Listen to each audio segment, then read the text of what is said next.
أذكركم واشكروا لي ولا تكفرون.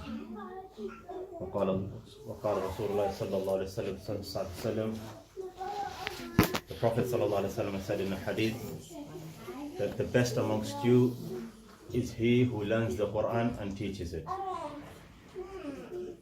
And alhamdulillah, over the last few days we've been able to read a lot of Quran, Surah Yasin, other adhkar, awrad, wazaif, durud, tasbih. But this has come because of,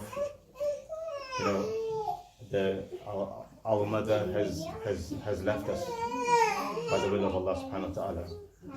Now, what is our state like in terms of with the Quran? What's our relationship like with the Quran on a normal day?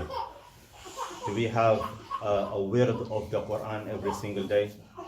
Do we recite Quran at least maybe once a week, or a surah once a week? Do we have an attachment to the Quran or something?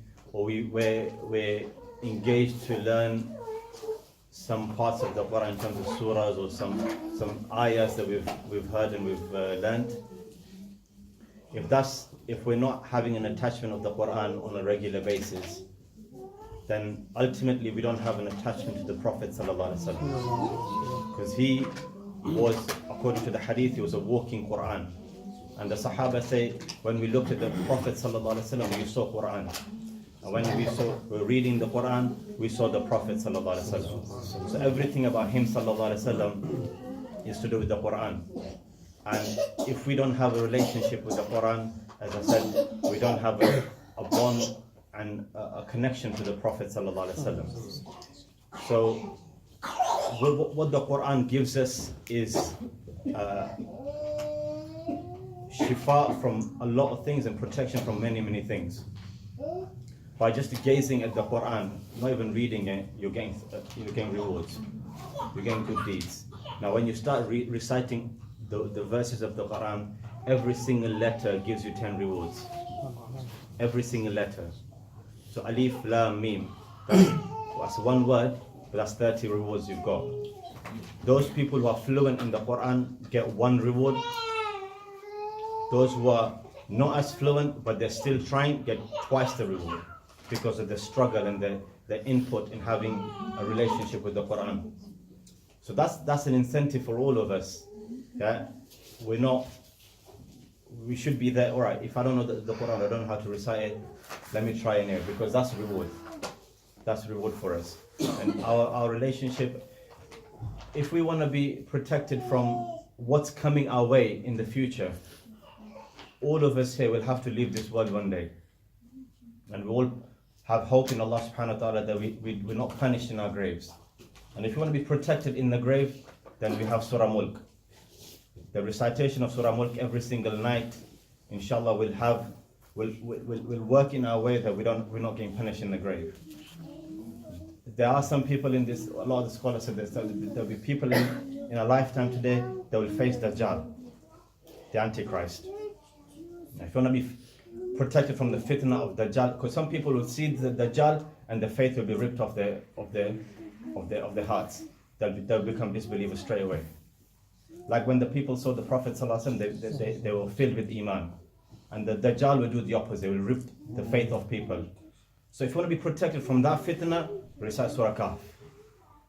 Our teacher, Sayyid Habib Umar bin Hafidh, says, recite Surah Kahf, the first 10 and the last 10 of Surah Kahf ayahs, every single night before you sleep.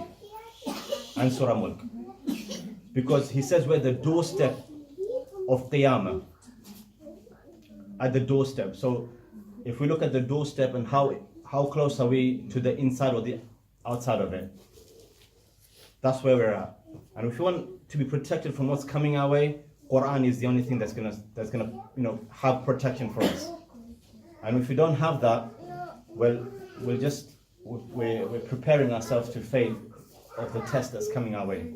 Our way, the way of our children as well. If we don't engage our children and teach them the Quran, how will they face those tests when they come their way? Everything has shifa in the Quran. Every ailment of your life every question in your life, the answer is in the Quran. The Sahaba said that if one of the companions said, even if I lost the rein to my horse, I'd find it in the Quran. So every aspect of our life, every question we have in our life, the answer is in the Quran. So if we've read a lot of Quran in the last few days, let's take that forward. Yeah.